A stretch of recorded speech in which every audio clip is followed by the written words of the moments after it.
অনেক দিন ধরে ভাবছি যে রান্নাঘরটা পরিষ্কার করব, কারণ এত নোংরা হয়ে গেছে যে সেখানে আর কাজ করা অসম্ভব হয়ে দাঁড়িয়েছে।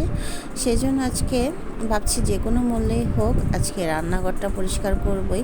তো সেই জন্য গরম জল বসিয়ে দিয়েছি আর চুলাটাও ঢেকে নিয়েছি। তো গরম জলের মধ্যে আমি দিয়েছি ভিনেগার আর বেকিং সোডা আর হুইল পাউডার দিয়ে দেয়ালটাকে পরিষ্কার করে নেব। হ্যালো সবাইকে, কেমন আছো তোমরা সবাই? আশা করি ভালো আছো, সুস্থ আছো।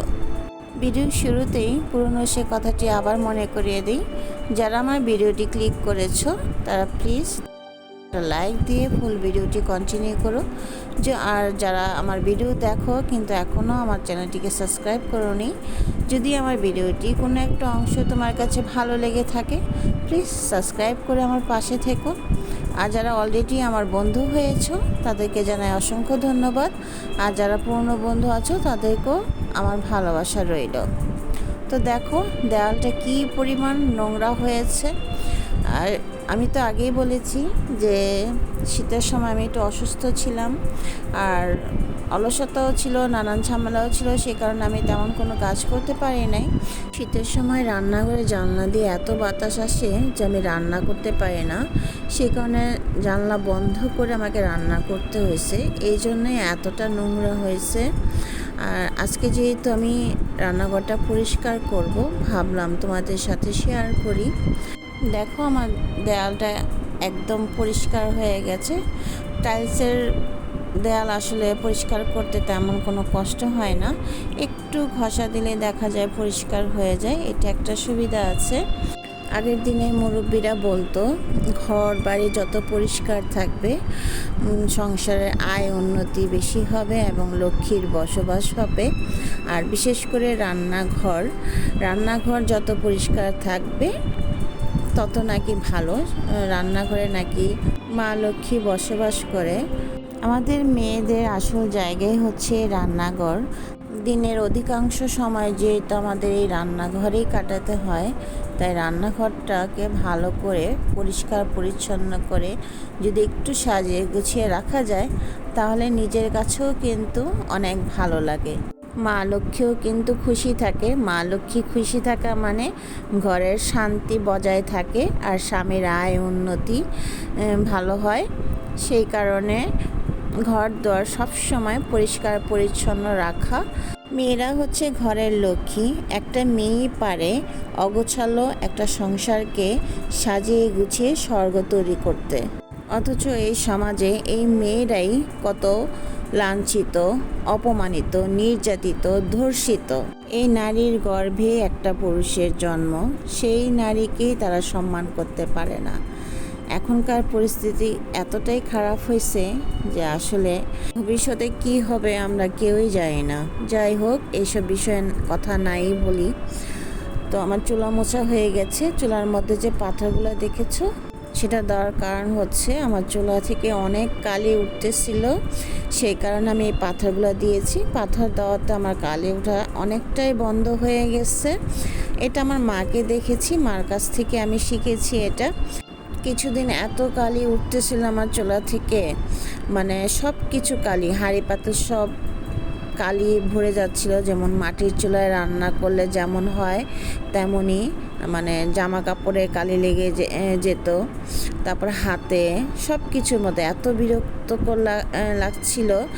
আমার এটা মাথায় ছিল না যে পাথর দিলে কমে যায়। তো হঠাৎ মনে হলো তো মাকে তো এরকম দেখেছি, কিন্তু পাথর খুঁজে পাচ্ছিলাম না।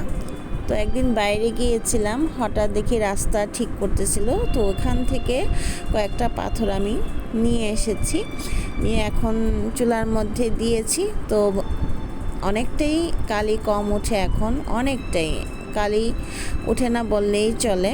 তো এটা একটা টিপস তোমাদের জন্য। তোমাদের চুলা যদি এরকম কালি উঠে থাকে তাহলে পাথর দিয়ে দেখতে পারো, আশা করি কাজ হবে। তো বেসিনটাও পরিষ্কার করে নিয়েছি। তো এতটাই নোংরা হয়েছিল যে আমার অনেকটা সময় চলে গেছে এই রান্নাঘরটা পরিষ্কার করতে। আমি কিন্তু জানলাটাও পরিষ্কার করে নিয়েছি, সেটা আর দেখাই নেই। এত কিছু দেখাতে গেলে দেখা যায় ভিডিও অনেক বড় হয়ে যাবে। এত বড় ভিডিও আসলে দেখার মতো সময় কারোরই নাই। তারপরও আজকে এই ভিডিওটা অনেকটাই বড় হয়ে গেছে। প্লিজ একটু কষ্ট করে ফুল ওয়াচ করে দিও তোমরা। তো মশলা রাখার কৌটাগুলো একটু পরিষ্কার করে নিচ্ছি। আমার রান্নাঘরটা এতটাই ছোট যে আমি একজন দাঁড়িয়ে রান্না করতে পারি। তোমরা হয়তো দেখেছো অনেকটাই ছোট। আমি একা মানুষ দেখে হয়তো আমার হয়ে যায়, কিন্তু জিনিসপত্র রাখাটা অনেক কষ্ট হয়ে যাচ্ছে।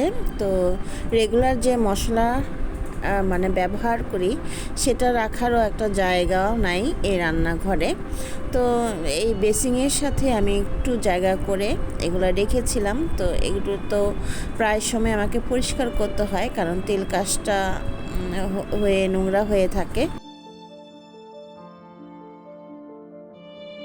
আমি রান্নাঘরে তেমন কিছু রাখি না, কারণ এই নোংরা হয়ে যায়, দুদিন পর পর পরিষ্কার করতে হয়।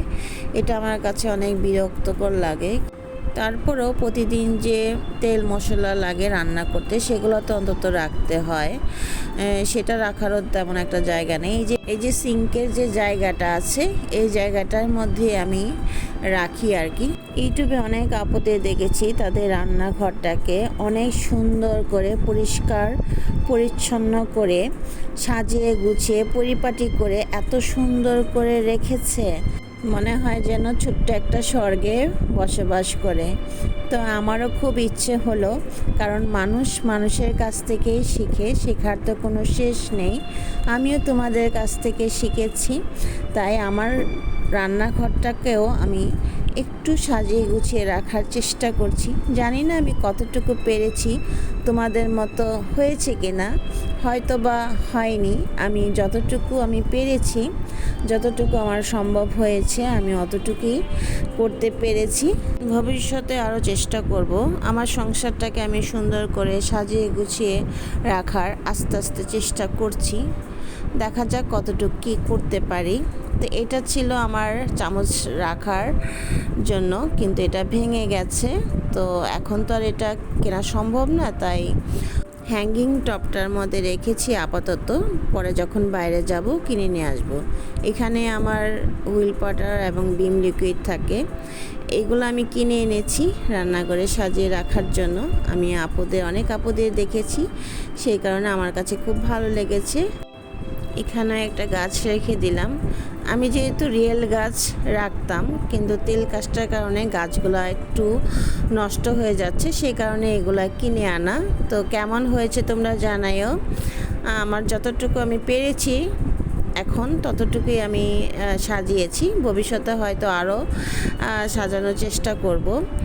এই তো আমার রান্নাঘর পরিষ্কার করে সাজিয়ে গুছিয়ে নিয়েছি। আমার নিজের কাছে অনেক ভালো লাগছে, দেখতেও ভালো লাগছে, অন্যরকম একটা অনুভূতি কাজ করছে। সত্যি আসলে যদি সুন্দর করে গুছিয়ে রাখা যায়, আসলে মন মানসিকতা অনেক ভালো থাকে।